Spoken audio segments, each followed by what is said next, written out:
Hello everyone. आज जो है वो मैं आपको सेक्शन 43 जो है ट्रांसफ़र ऑफ प्रॉपर्टी एक्ट का वो मैं आपको बताऊंगा। ये कहता है ट्रांसफ़र बाय अनऑथोराइज पर्सन या फिर doctrine of feeding grant by estoppel. अब इसका मतलब सेक्शन 43 जो है इसको बिल्कुल इजी वर्ड्स में जो हम कैसे सीख सकते हैं। जैसे मान लीजिए मैंने कोई प्रॉपर्टी ट्रांसफ़र कर दी, लेकिन वो प्रॉपर्टी जो है उस पर मेरा हक ही नहीं था, वो मैंने उसको ट्रांसफ़र कर दी। लेकिन बाद में जो है मुझे वो प्रॉपर्टी मिल जाती है, तो फिर जिसको मैंने ट्रांसफ़र करी है उसको मुझे वो प्रॉपर्टी देना पड़ेगी। ये सिंपल, बिल्कुल सिंपलेस्ट वे में जो है वो सेक्शन 43 मैंने आपको बता दिया। अब इसी को अगर मैं एग्जांपल में कन्वर्ट करूं तो वो ये होता है, जैसे मान लीजिए मेरी जो इनहेरिटेंस में मुझे प्रॉपर्टी मिलने वाली है, ये मुझे लग रहा है कि वो मुझे मिलेगी, लेकिन अभी मैं उसका ओनर नहीं हूँ, तो मैंने सामने वाले को ट्रांसफ़र कर दी वो प्रॉपर्टी। लेकिन वो उस टाइम मुझे मिली नहीं थी, लेकिन बाद में 5 साल या 10 साल बाद वो मुझे मिल जाती है, तो फिर सामने वाले बंदे को जिससे मैंने ट्रांसफ़र की थी वो प्रॉपर्टी, उसको मुझे देना पड़ेगी।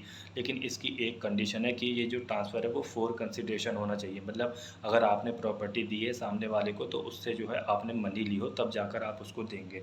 तो यही जो है सेक्शन 43 जो है वो यही कहता है, सिंपलेस्ट वे में मैंने आपको बता दिया। Thank you.